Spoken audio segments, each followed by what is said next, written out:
What's up? You are listening to The Long Game, and I'm your host, David Lee Kim, co-founder of Omniscient Digital. In this episode, we chat with Jonathon Reilly. John is the co-founder and COO of Akkio, an AI tool for people who work with data. They make it fast and easy to prep and clean data, build predictive models for key business outcomes, and deploy those models into real-time workflows. Prior to Akkio, John was VP of Product and Marketing at Markforged and led the music player product management team at Sonos. John holds an MBA from Babson and a BSEE from Gonzaga University. In this conversation, we talk about his career path to founding Akkio, how the team built and validated the product, and their learnings throughout the process. John shares his thoughts about the AI ecosystem and the unique opportunity to be building during this time, and also the high levels of noise that you need to sift through. He shares some of his thinking around incentive systems and how that applies not just to individual decision-making, but to entire systems, including that of a business, its employees, and its customers. This was a fascinating conversation, and I think you're going to learn a lot. I took a ton of notes during the conversation. Here's my chat with Jonathon Reilly.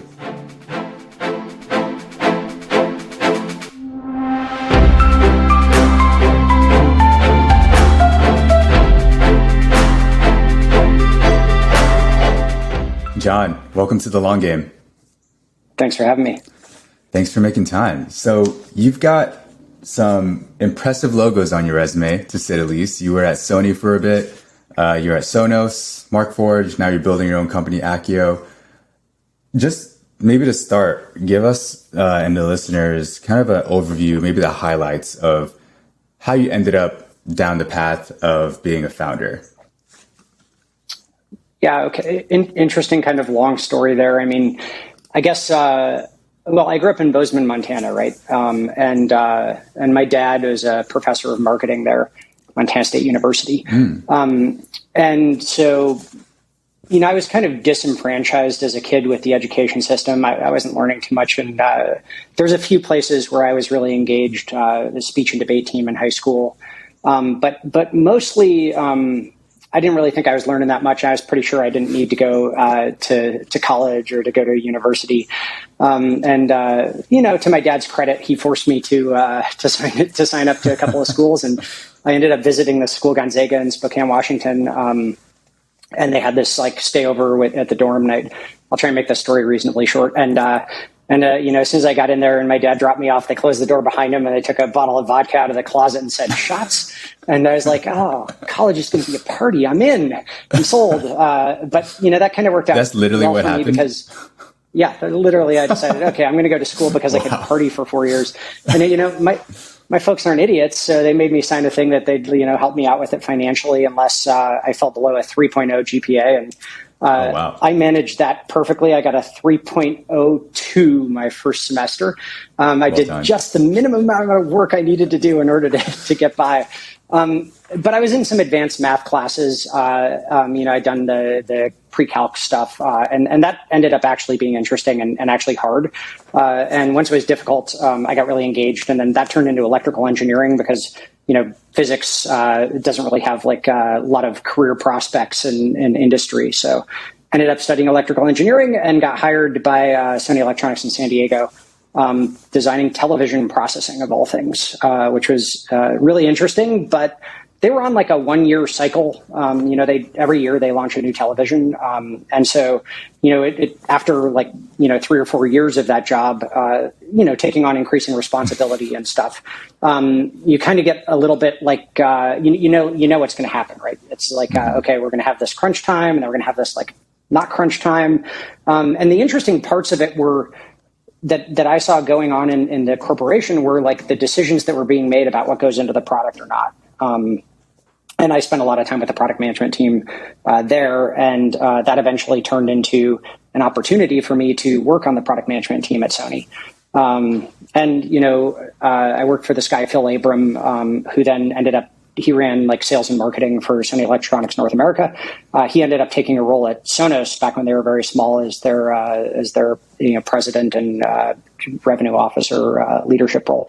And they were hiring product managers. He suggested I apply, and I did. And I pretty much learned everything I know about product management working at Sonos. And, the decision to move from Sony to Sonos was a tough one for me at the time because Sony was number one in television. It's a big company. Everyone knows who they are. When you say you work for them, like, at the time, it was like a really big deal.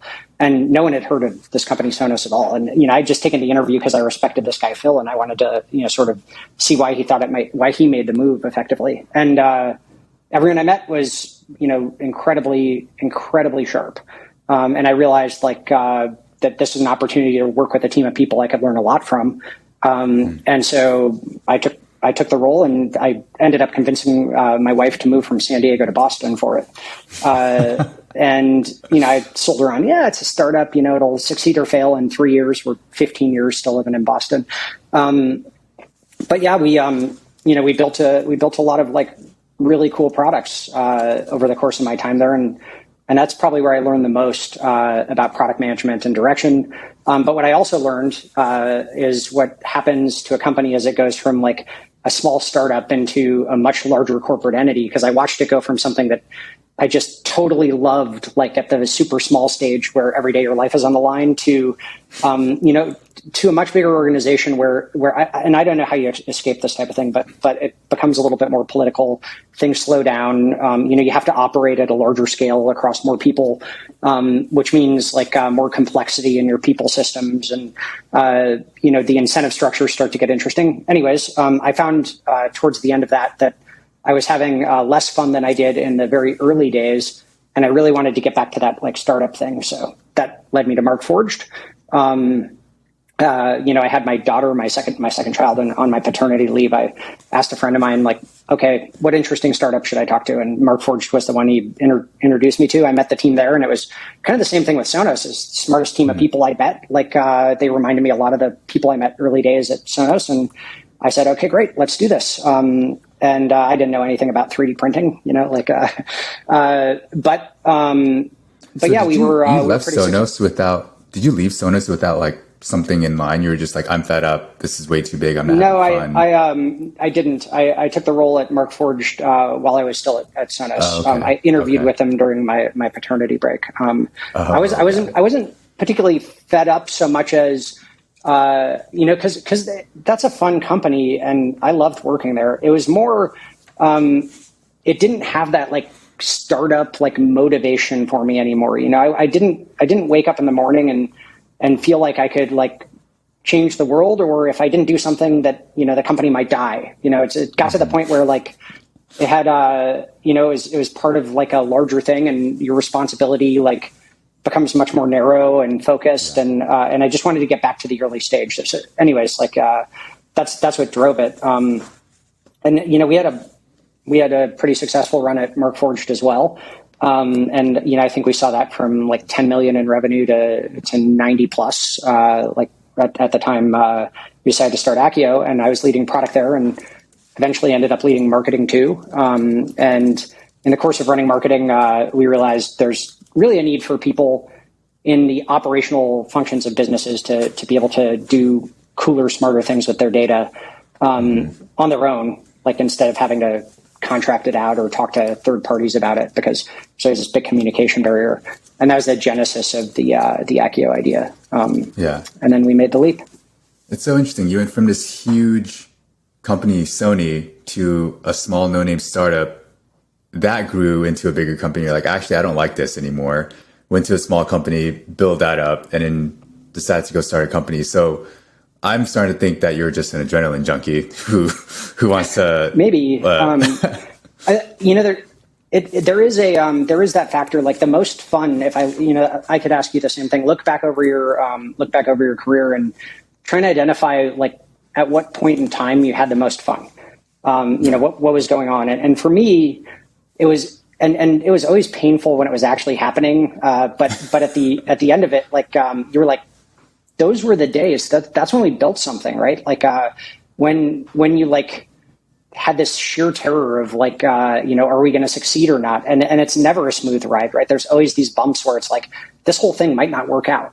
Our survival is on the line. That for me is incredibly motivating and interesting. That plus I feel your pace of learning is incredibly fast when you're really small, because you have to I mean, you have to just figure everything the fuck out. It's like, it's not like necessarily something you've done before, but it's a problem and it's on fire, and you've got to go figure out like what gets done when you have that problem, right? What do you do? How do you address it? How do you make it better?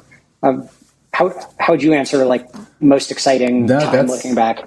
That's a good point. When I was at HubSpot, I mean, my most exciting times were when I first started, but I was also on a small, I guess, special ops team incubating a kind of newer product when they were trying to break into the sales realm. Like we were working on what became Sales Hub. So that was really fun. And then as the company grew and I moved into product management, that there were more new problems to work on, but I realized that my scope was starting to get more narrow, and I thought, okay, time to go to a smaller company. And then I went there and realized, hey, I actually don't like the way this company's like running right now, or like I don't agree with some decisions. So now I'm doing my own business. So we're like 10 people now. We crossed $1 million in revenue last year, and one of the folks I go to for advice, he was like, enjoy this moment while it lasts, because if you keep succeeding and growing, trust me, you're going to be running a different company in a year or two. And I've really taken that to heart. And it sounds like I'm hearing echoes of that in what you're saying as the company succeeds, like whether it's a feature or a bug, maybe it's actually a feature, like it gets less exciting. It's a bit more stable, and you have different types of people at the company. Yeah. And the other thing that makes me like less excited and interested is when like the bets you start making are to grow like 10% year over year. I always want to have a feeling that there's a path to doubling or greater the size of your company.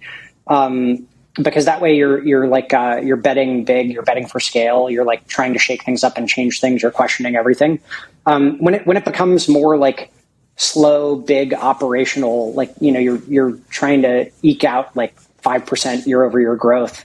I remember like specifically, in the transition between Sony and Sonos, when I was early at Sonos, John McFarlane, the CEO, said, okay, for the next 3 years, we're going to double the company. So that's like three 2Xs in a row. And I remember sitting there thinking, oh man, what have I done? I've come to this company where the leadership is like expecting like the impossible to happen.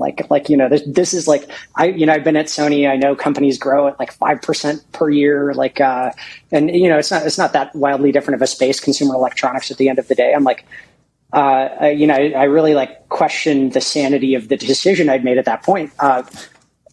Retrospective, one of the leaders calculated it out, and we only missed it by 1 week at the end of those 3 years. So we actually did it. Yeah. I think, I think I learned a lot from that, which is to say, like, when you're early, the limit is like really self-imposed often, and you have to think bigger and more aggressively as often as you can. But I mean, it's kind of fascinating to think about. Like, I was so shocked at this like goal, and thought it was like so impossible that it was crazy, but actually it wasn't. Right? It was achievable. There's some interesting learnings that happen when you go through something like that.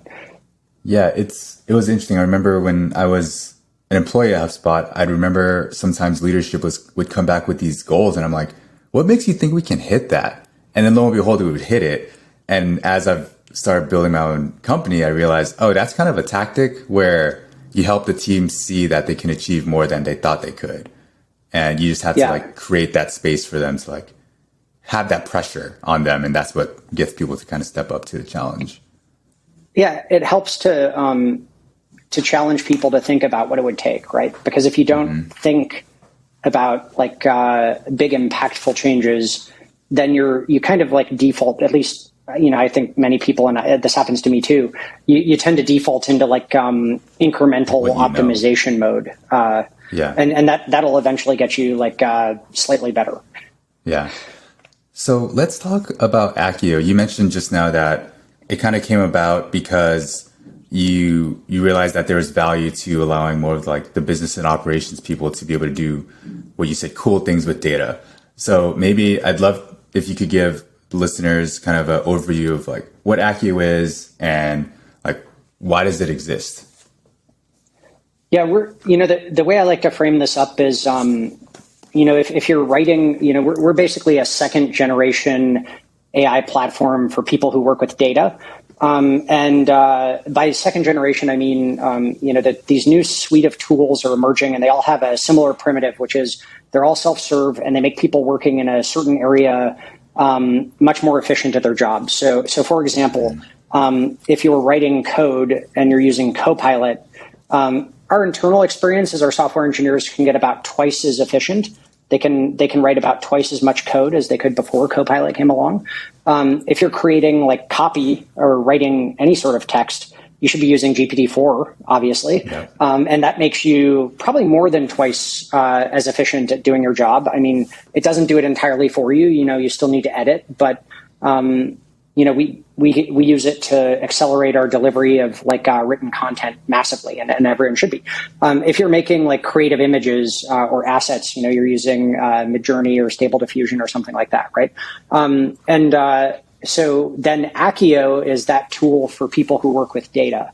And, we let you self-serve, so in your daily work with data, we make it incredibly faster and easier to do transformations, any sort of data manipulation that you need to do, data exploration, like graph creation, linking those up. We build pipelines for everything we do, so you get live charts.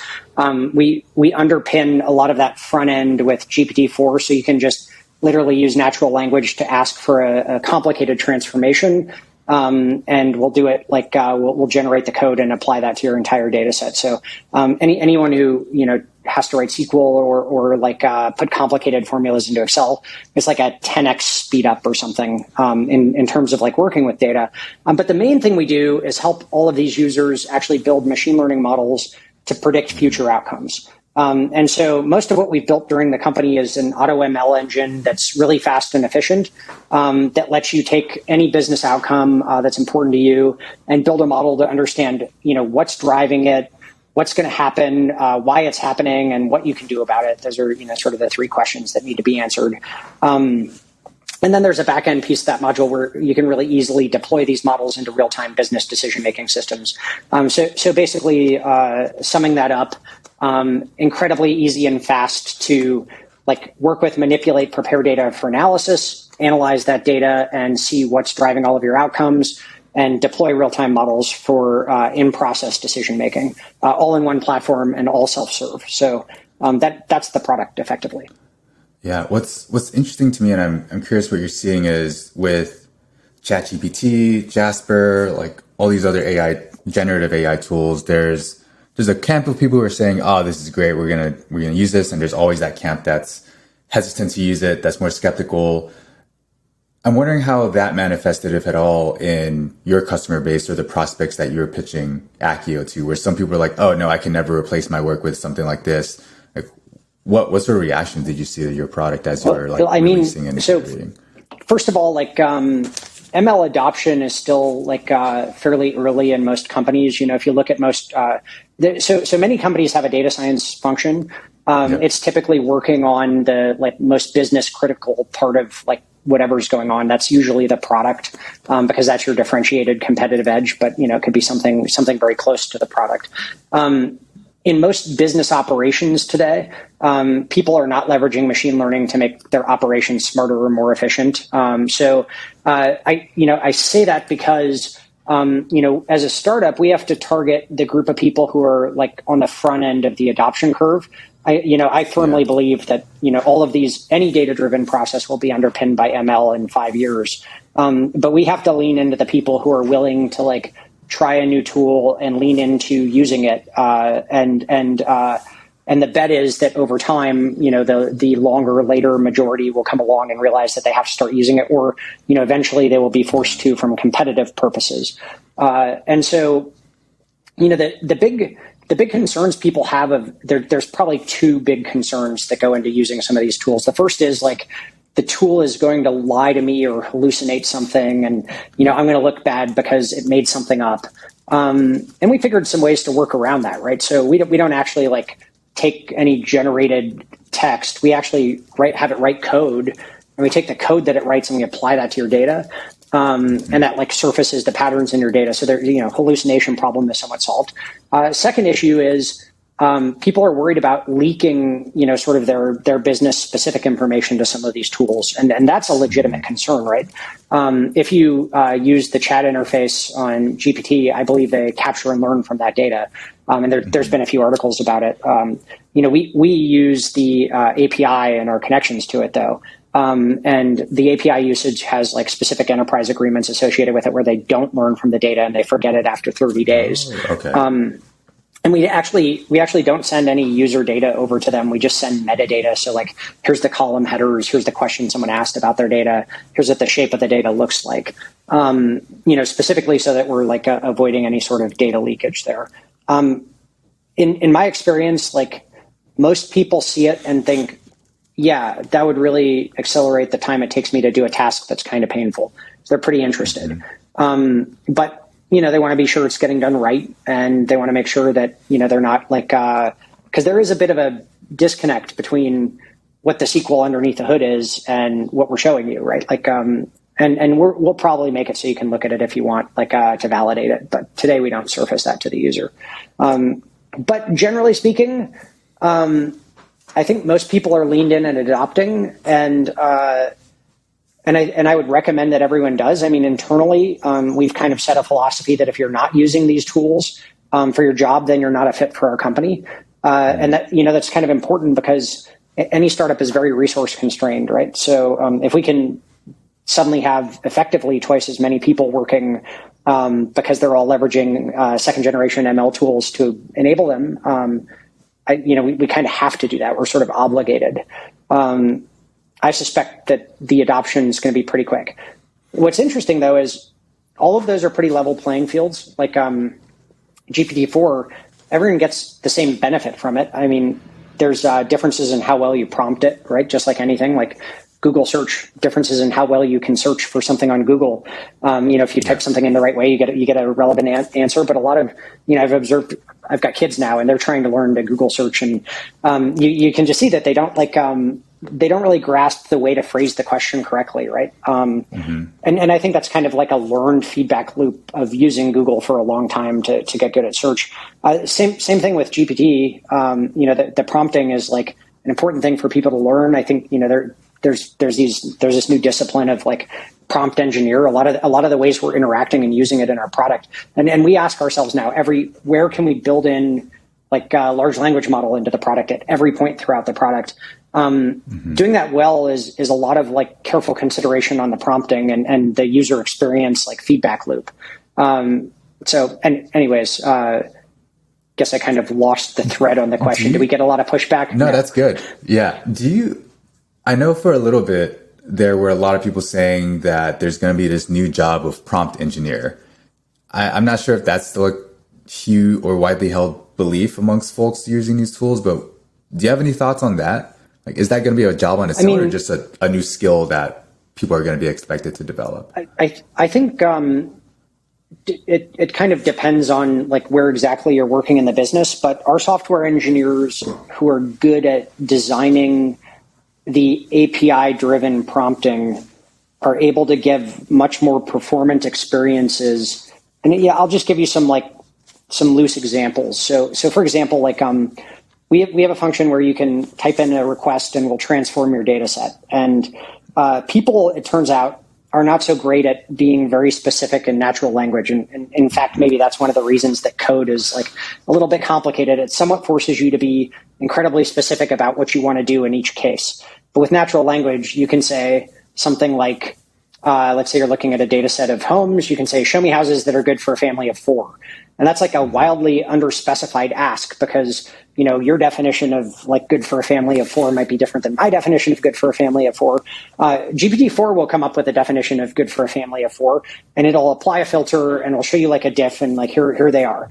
But you don't understand like what it did or how it decided to do that. So the first thing we did there is we figured out like we'll send back the SQL that it generated and have it tell us what the SQL does.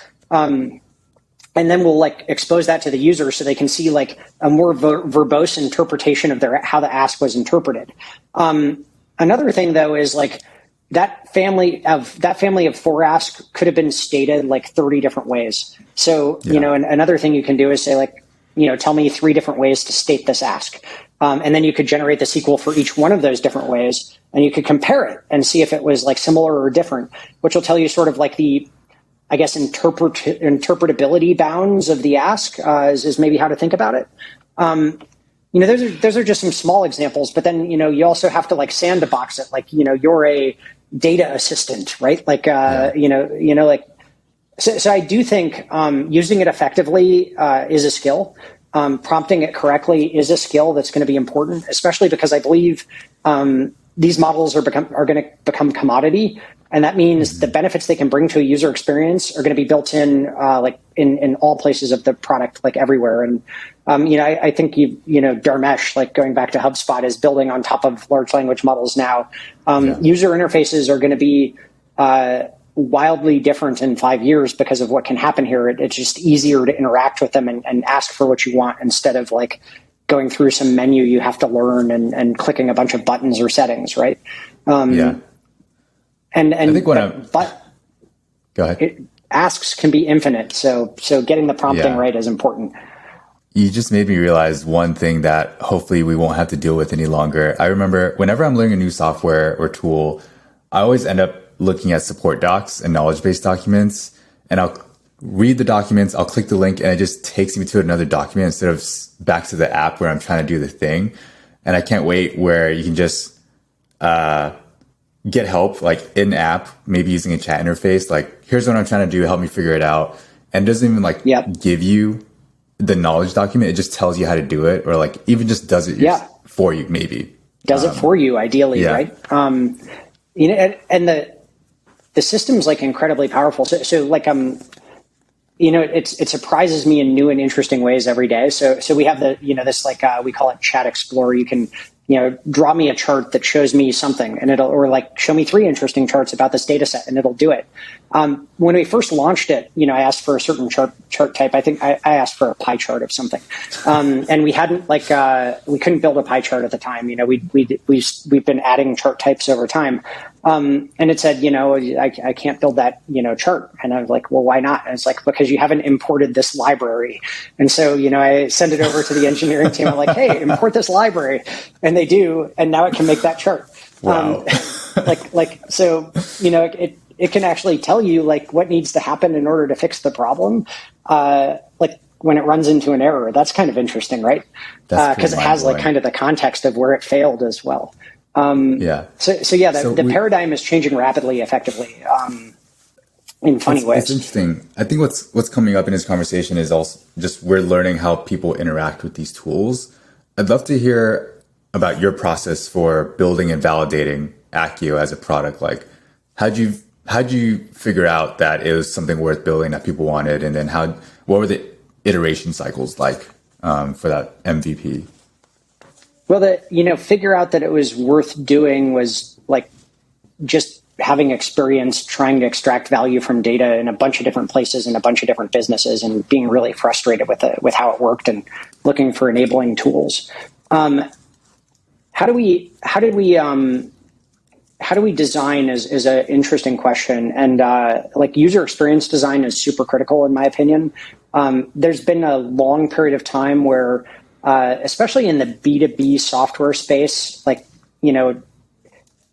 user experiences are frankly pretty terrible. I think everyone would have to acknowledge that, businesses are typically a captive audience of employees, and you don't have to look any further than like all these like certifications and like education courses you have to go. So you can put a thing on your resume that says, how to use a B2B tool. If you think about all of that, that's kind of crazy. Like, I'm going to make a product that's so complicated, you're going to have to go to classes to figure out how to use it.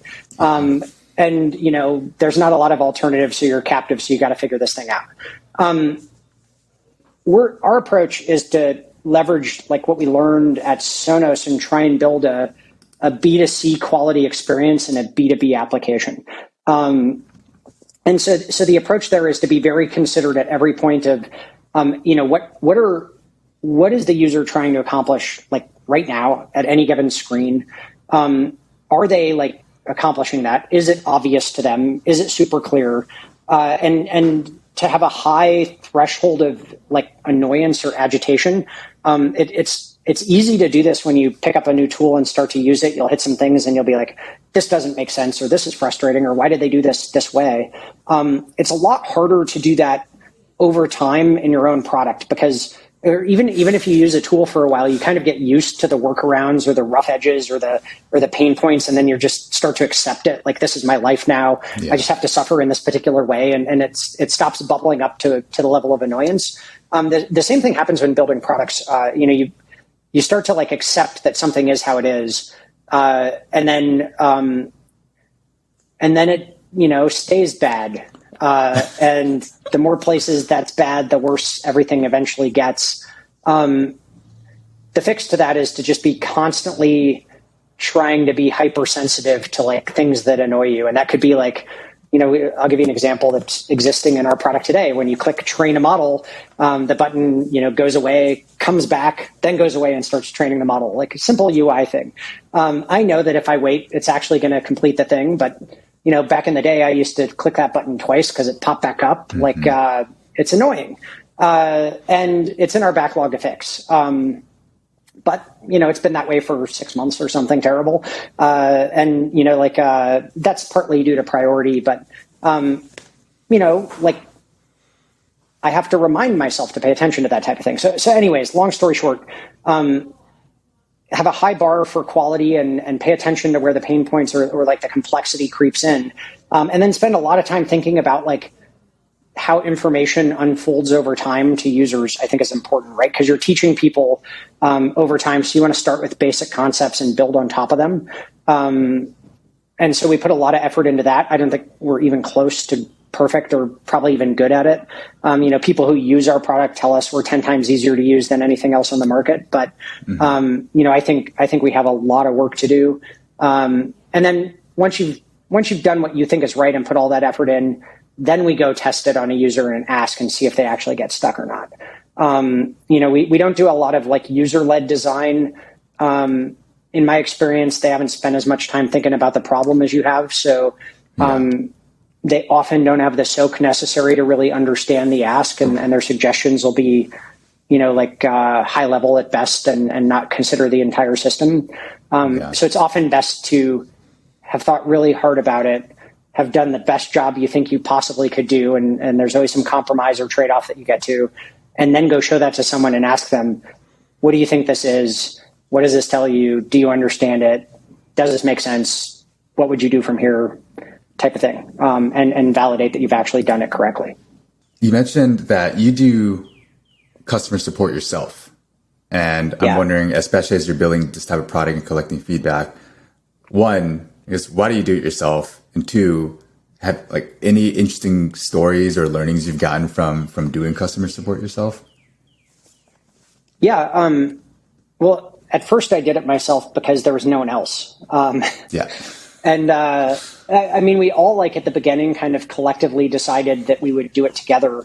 But it just turned out that I was always the one answering first because, I'm like hyper connected to watching these types of things. And then I kept doing it and kind of realized that it's important to do, and I will probably never stop doing it at some level. And what I found is it's the easiest way to understand where users are getting stuck and struggling. And that's a really important feedback loop into the product. And if you're trying to build something that's easy to use, having someone come in and ask, like, how do I do this thing? Why can't I click this button? 3 people ask you why they can't click the button.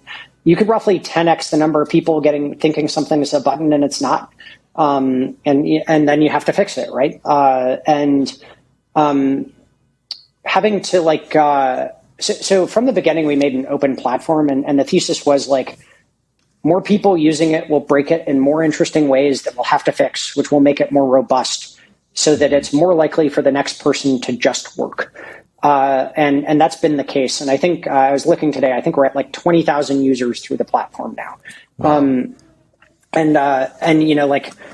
Infinite possible data formats and structures, break it in interesting new ways.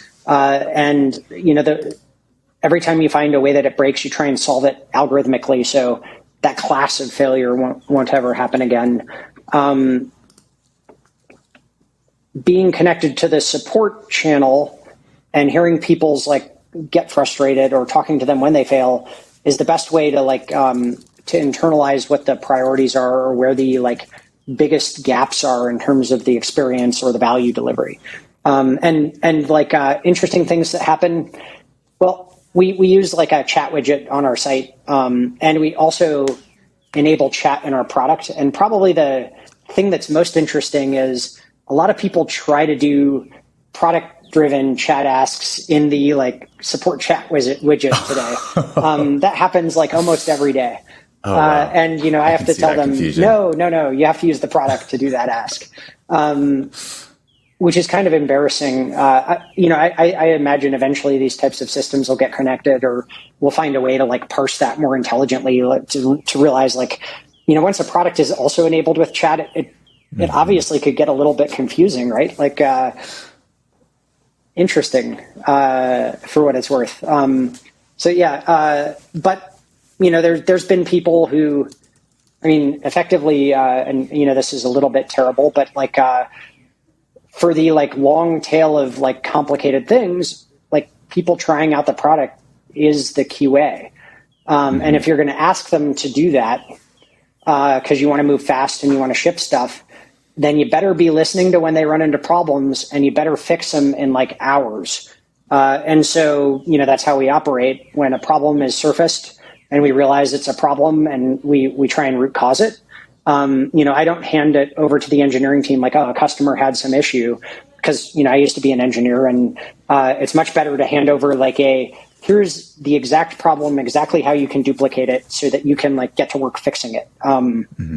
So I try to package it up. You know, we post it in a bugs channel in Slack, and the team usually turns around a fix in a matter of hours, and we're very agile in that capacity. So that I kind of learned like playing Fortnite, honestly. Like I don't know if you ever played that game, but they'd ship a new season. It would be buggy for like a couple of days, or you know, and then it would settle in and be great. And as a player, I came to expect like rapid pace of innovation and content, but also understood that there would be problems for certain periods. But I had trust that they were going to fix it fast, so it wasn't so bad. So I know y'all have a free tier that I've signed up for, and my understanding is you're probably getting a lot of folks in a free tier, and my understanding is compute can get pretty expensive, and at least with some of the macroeconomic headwinds right now, I know a lot of folks are starting to move more to like a trial instead of just pure freemium, just because of how expensive it is to support free users. So curious why you decided to do that. I'm not sure. I didn't see that the free tier was like very promoted very much on a website anymore, but it says if you don't continue with the trial, you'll be a free user. So wondering about that decision making for like the business and the product. Yeah. So at its core, like the decision making was driven by what would we want as a user, and as a user, what I would want is to try a product out with all the bells and whistles for a little bit of time, and to be able to come back if I wanted to like learn more about it, get more value over a longer period of time. Keeping in mind that all of these users are helping us make the product better, right? So that's a group of people that I kind of want to care about, and so then like if you would agree that having a free tier and letting people continue to derive value over time helps like drive awareness, spread the product amongst more people, like help build a community. Then you start to ask, how can we do that, right? And to do that, we had to build a really efficient AutoML engine. You can go to our website and look at some of the benchmarks, but we train models very quickly, and we've put a few gates in place where your compute use can start to get expensive, because we had to. But by and large, until you train a model, you don't know if there's going to be value in the model, right? You don't know if your data has the signal necessary to predict the outcome of interest. And so sort of our starting principle was, you know, we can't monetize training models because there's no value for the user until that's done. And we don't want people to have to think, oh, should I train this model? Like, you know, is this a usage-based thing? Is this going to incur some crazy cost? And so that probably unfairly to Abe or the CEO who wrote the AutoML engine, I asked, like, let's make this so it's not a cost driver that's going to stop us from having a free tier. And let's make it so that we can handle like users at scale. And we built it incredibly efficiently. And for a long time, we got away using like some dedicated pre-specified architecture in AWS until like business school in France decided to have 600 concurrent like train jobs happen live in class with different data sets, which broke us. But now we have auto scaling. So basically, long story short, we decided, it's important to let people continue to get some kind of value and to have an engagement vector that extends beyond, particularly in a place where this is new. And I think adoption is like very early. I don't want people to feel like they had their trial, they're locked out, like that's it. I want them to feel like there's still value from ML. You can still learn, you can still build these models and get some value capture. And then, to a thing that's important to me, I want to align incentive systems. So at the point where your value starts to grow, hopefully we can capture some of that value and grow with you. And so that's how we're trying to set up our pricing and tiering is as best we can align it with the type of value you're capturing as a business. So at all times you're having a positive return on investment with your experience with Akkio, not a negative one. Yeah, I can speak to firsthand experience that when I signed up to Akkio, I was like, oh, I can just upload a data set and train a model. Cool, let's do this. Like, I don't have to pay anything, so I can actually see if my data is valuable. Or, I mean, we're small, so we probably don't have enough data, but I did it, and I can attest to how easy it was to use. Which I think you position yourselves as like no code needed. I've signed up for other no code, quote, no code platforms that are still very hard to use. So it's really cool to see a product like Akkio say it's no code and also has this consumer experience where you just come in and you know what to do. It's actually easy to use versus I think these other products, I won't name them, but they say it's easy to use or it's easier to build an app with no code, but it actually takes like a lot of time. You need to go through their university to learn how to use the product and everything. So appreciate what y'all are building there. I also think we're still too complicated for what it's worth. Like, Really? Yeah. I don't think you could ever be satisfied with how easy your thing is to use or you're doing something wrong, right? But in my estimation, we have the long tail of work still ahead of us in order to make it so that and we're mid-flight on some pretty major user experience shifts. Now you like build vertically on the left-hand side, and we're going to have it just be entirely horizontal, where your experience working through it makes more sense, like as you step through the product and like the phases of it.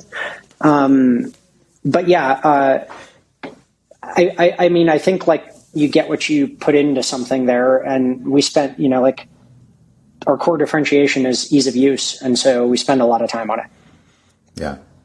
So maybe zooming out a little, there's a lot of hype around AI right now, of course, with GPT-4 and all the other tools coming out every day or every week.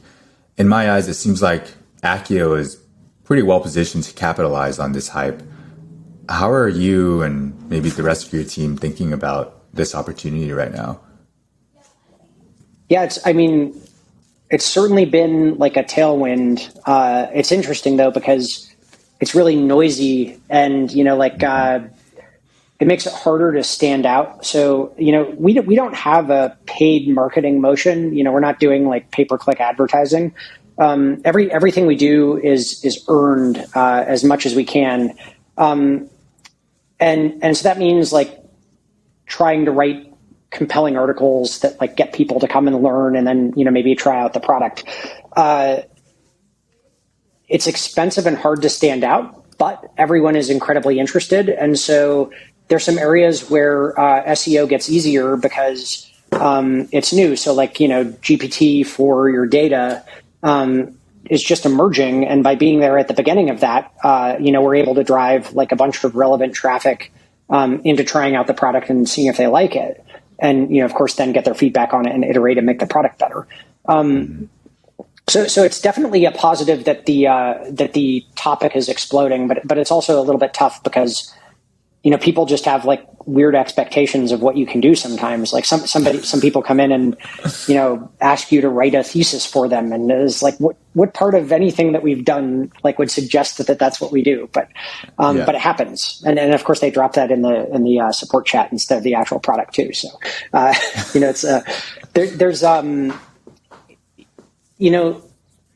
it's, it's driven a big bump in traffic, and contained in that traffic are, really interesting opportunities of companies that can start to take advantage of us. And that, fortunately we're an ML company, so parsing the signal from the noise is straightforward. That's part of the value that we offer everybody. It's interesting though. I think everyone is scrambling to see how they use this, where it's going to impact their company, and like what their corporate policy should be on it. Do you tell everyone they have to use it? Do you tell everyone not to use it? Like, what do you do? But by and large, you try and put your sails to the wind as best you can, I guess. And that's, again, like it's helped people realize they are more ML ready than they thought, I think. Yeah. Everybody can start taking advantage of machine learning today, and you should be. It's like ML was probably this nebulous thing before that they didn't know how to apply, but now the applications are a lot more straightforward. Yeah, I again, our thesis all along has been ease of use. Like GPT was out in 2020, and it wasn't until they added chat that it really took off because it was just too hard to use. Was it API only before? Yeah, I think there was no I think it would generate like one response, but it wouldn't be an ongoing like generative interface. So there was no chat like ongoing engagement thing. And once you had the ability to have a conversation with it, that changed the game into a place where suddenly everyone. So like really the idea that ease of use unlocked everybody to actually using it was just proved. That's been our thesis all along at Akkio is ease of use unlocks more people using it. I think more people are realizing that you can self-serve in these tools. And that, designing a tool to be self-serve is a wildly different value proposition and exercise than designing a sort of enterprise software package, right? Yeah. And so we'll go into another topic here, and I'll use the topic of AI to dovetail into it. AI is currently the hype. It's the current hype cycle. Like lots of VC funding going into it. Right before this was crypto and Web3. You've mentioned that crypto is like a hobby of yours. What does it mean to have crypto as like a hobby? Well, I know people aren't interested in it, but you said it's a hobby. Well, it's fascinating to me because I was immediately fascinated with Bitcoin because I'm a big believer in incentive systems. Basically, I kind of believe that you can like take any situation that's happening, and if you look at the incentives of all participants, you can understand why that situation is happening.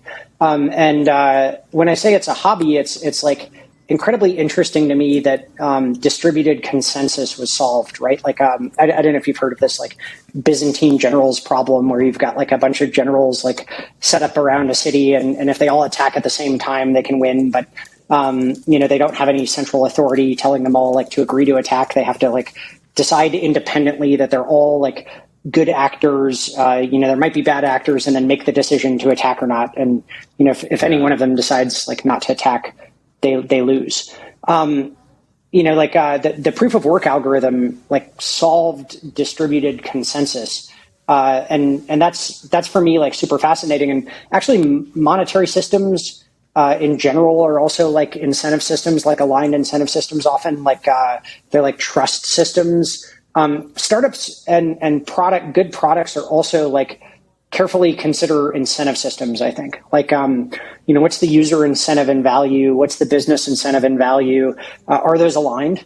And the closer you can align them, the better you will do in meeting the joint parties' needs, right?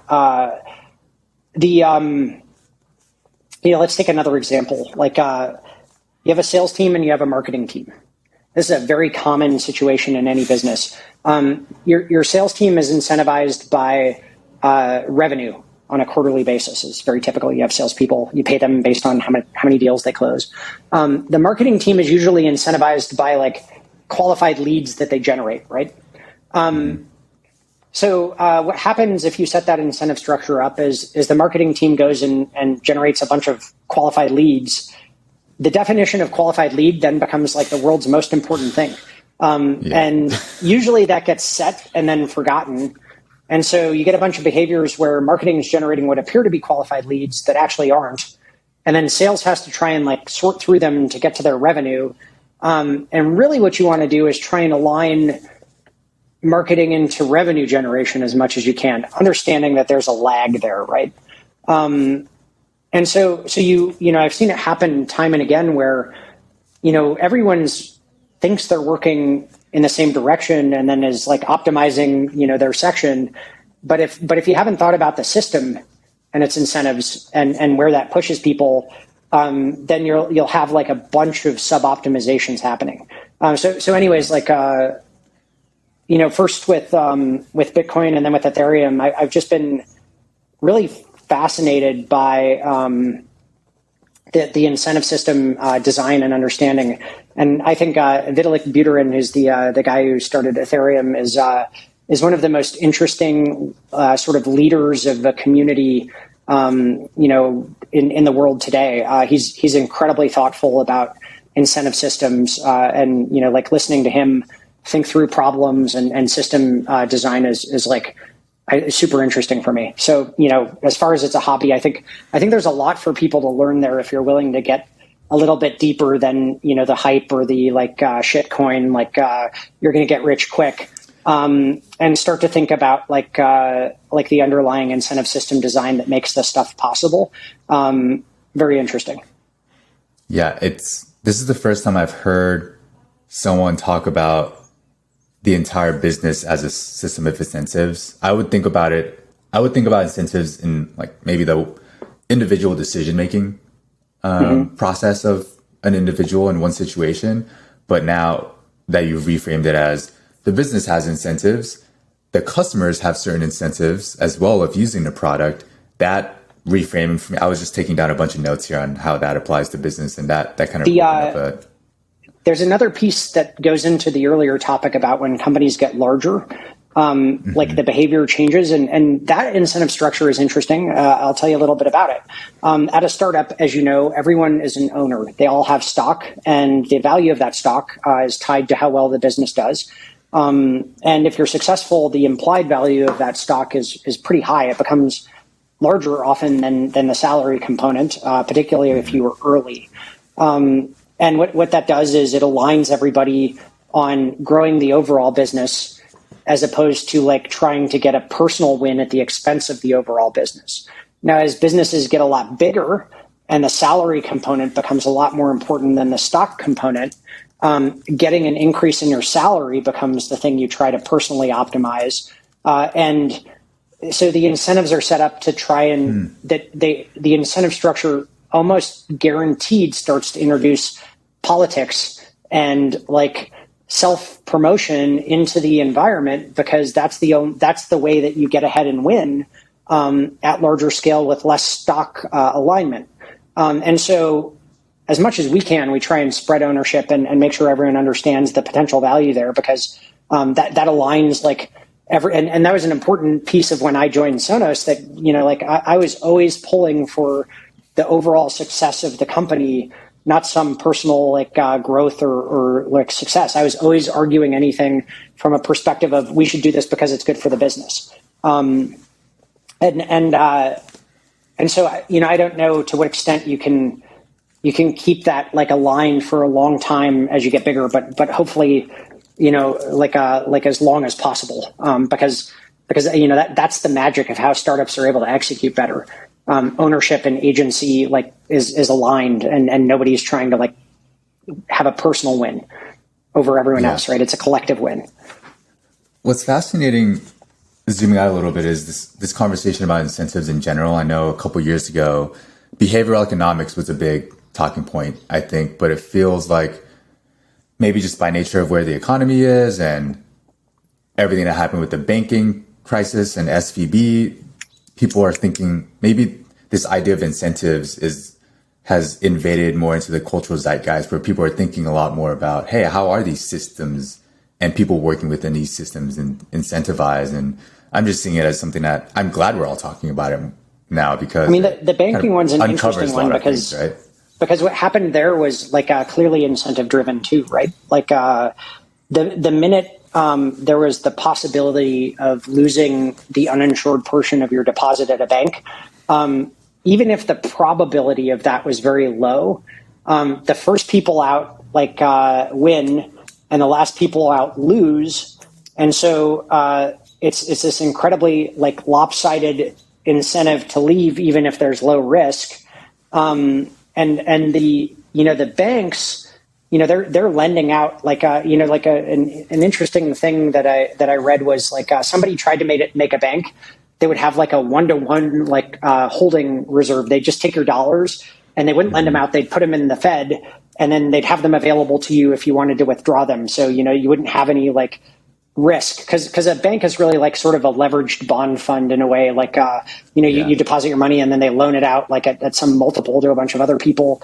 And actually the Fed didn't let them make that bank. They don't want 100% backed bank, because it, impedes their ability to run monetary policy. But also if I had to choose between a bank that was fractionally lending and a bank that had proof of reserves, what would you pick? Probably proof of reserves, right? Yeah.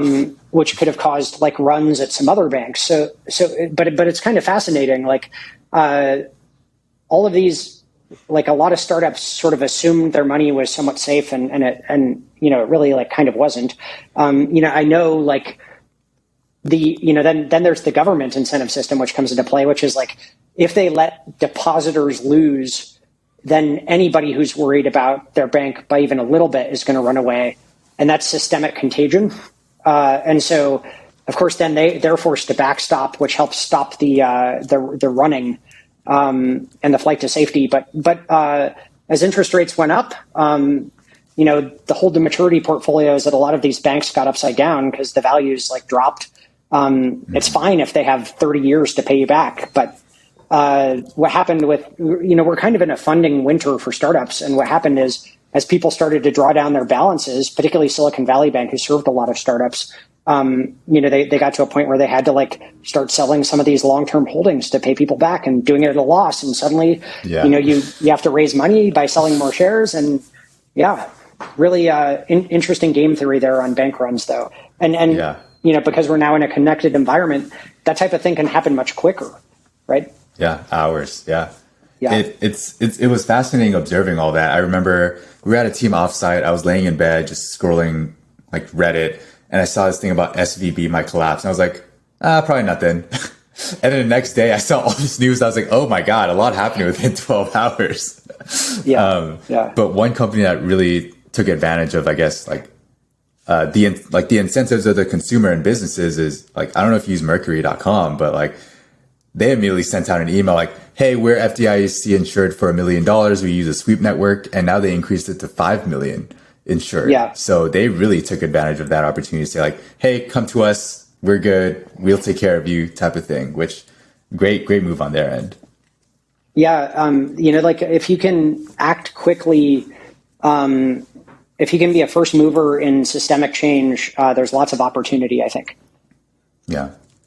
All right. So I know we're coming up on time. I got some closing questions for you, and we'll wrap it up with those. Fire away. All right. What's one opinion you have about business you think people would disagree with? I kind of have two thoughts here. The first is, I think there's a general assumption that working at a startup is more risky than working at a large business. And I'm not sure that's right. I think that's probably wrong. The probability of success of the company as a whole is lower, but you're going to learn a lot more, and you're going to be able to have a bigger impact. And at a big business, I watched it time and again, people who felt like they were safe, environment changes and layoffs happen. I didn't think you're safe I don't think you're any safer at a big business by and large than you are at a startup. I think you can learn faster. You have the opportunity to accelerate your career more quickly and take on more responsibility at a startup. So as far as like risk weighting on that decision goes, I'm like squarely in the, if you have an opportunity at a startup, take it camp. Second one, I think people often hire like primarily for experience. I think that's probably wrong.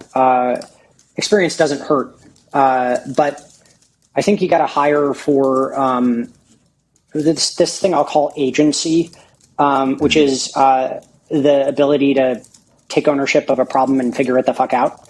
Like generally A players or people who will take ownership of something and figure it out will you can throw them in any deep end of any pool and they'll figure out how to swim. And so, all else being equal, I would take a high horsepower agent who's willing to take ownership for something over somebody who has like years of experience doing a particular thing. And often experience is contextual, by the way, like, because something worked at a different company doesn't necessarily mean it'll work at a new company selling a new product to a new market or whatever it might be. And then, if you have somebody with agency, they're going to adapt, right? They're going to figure out what to do. If you have someone with experience, they're going to look at what worked before and try it. And if it fails, like, it could be tough. We strongly prioritize like ownership and agency in our hiring process. So I think that's a little different than most people think about it. Yeah, I love that. We just finished a round of hiring and we're still continuing to interview, but we never labeled it agency, but that just gave us the label that we'll use now. I think it was always, we would use other phrases like, do they seem like they take initiative? Do they take ownership? And like, will they propose things? But agency is a great word. So I'm taking some notes for us. Yeah. All right. What is one impactful piece of advice you've been given? Well, my first manager at Sony, this guy, Roy Stewart, told me this piece of advice that's rung true throughout my career, which is you succeed as an individual and you fail as a team. And by that he meant, if someone does something extraordinary and has a big impact, you should call them out like individually for their success and point that out in front of everybody. If somebody does something terrible that screws everything up, the language you should use in the conversation when you talk about it is, we failed. We did this. The person almost certainly already knows they screwed up and feels bad enough about it. There's nothing really to be gained by like, publicly pointing it out. Like, it's much better to, but you do need to take collective lessons from like what went wrong and try and get better. So, succeed as an individual, fail as a team, I think is like a really interesting thing to keep in mind as you work through like all the downs and ups that happen in any job or any career. Second one, not work related, but for new parents that was correct and meaningful was sleep when the enemy is sleeping. Is the best advice. Doesn't matter if it's the middle of the day. If your newborn is sleeping, that's when you better be sleeping. Because if they're not, you're not going to be. Yeah, how's it been having? I mean, you said 2 kids and building a startup. That sounds intense. COVID and work from home has made it a little bit better. I don't have a commute. I get to spend more time with them around the margins. So that's actually been nice. If I didn't frankly, if I didn't have that opportunity, I would get to spend less time with them. And, spending time with them is great. I'm also like very work focused, call it like a personality flaw, but like I get really like sucked in and focused. So, I think, the ability to work remotely more often helps me continue to like build those relationships with my kids and spend time with them without having to disrupt too much of my ability to execute on work. Like I can we watch a TV show as a family. I can be doing support on my computer at the same time, no problem, right? So I think I'm fortunate in that manner. It's certainly like competing priorities, though. I didn't think I could put it any differently, and it's hard to balance these types of things, and I'm not sure I've got it right. I hope my kids grow up and look back and they appreciate the time we had together and think I did it well. But I think every parent should be questioning if they're doing the best they can, and keep trying to like anything. My mantra is we can do better. Apply that to anything you do, and you'll just keep getting better. Yeah, advice I'm gonna tuck away for when I need it when I have kids. All right, what is one book you'd recommend more people read? I thought about this one. I actually kind of have this personal aversion to what I'm going to call self-help books. Somebody did something successful in some business and writes a book about it, and then you're going to read that book and suddenly be as successful as this person. It just doesn't parse for me. So if I had to recommend a class of books for people to read, I would recommend science fiction. I think it really causes you to question the art of the possible a lot, to think forward. If I had to put some authors out there, Alistair Reynolds, Ian M. Banks, anything by Heinlein, I think you'll be in pretty good shape. You could go with William Gibson and Neil Stephenson in there too, if you wanted a little bit more tech-focused, earlier future sci-fi. I'm an avid science fiction reader. I think anyone looking to build new products needs to think about needs to try to learn the job of divorcing your mind from what's available now and thinking about what would be great, and then thinking about how would we get there? Is it possible? And really any science fiction author kind of does that by default when writing, and the good ones include a lot of interesting takes on society when they do so. So that's what I would recommend is if you haven't read some science fiction, start somewhere in there and give it a try. Have you read Three Body Problem? Yeah, I have. That whole series is fascinating.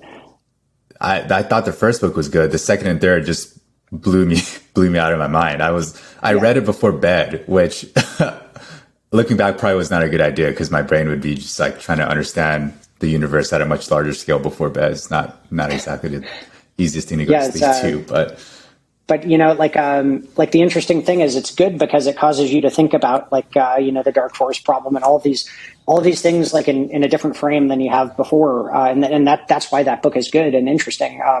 Those types of exercises you can apply, I think in your job as well. Yeah, definitely. All right, last question here. Where can people find you on the internet? What's the best place to connect with you? Hit me up on LinkedIn. It's primarily, I lurk on social media, but I'm not really on Facebook. I never was. I'm on Twitter, but I don't really tweet much except to complain about the park closure near my house. If you hit me up on LinkedIn, I'd be happy to connect. And if you're interested in having a conversation, just drop me a chat. Or, of course, you can always find me in the support bot on Akkio.com.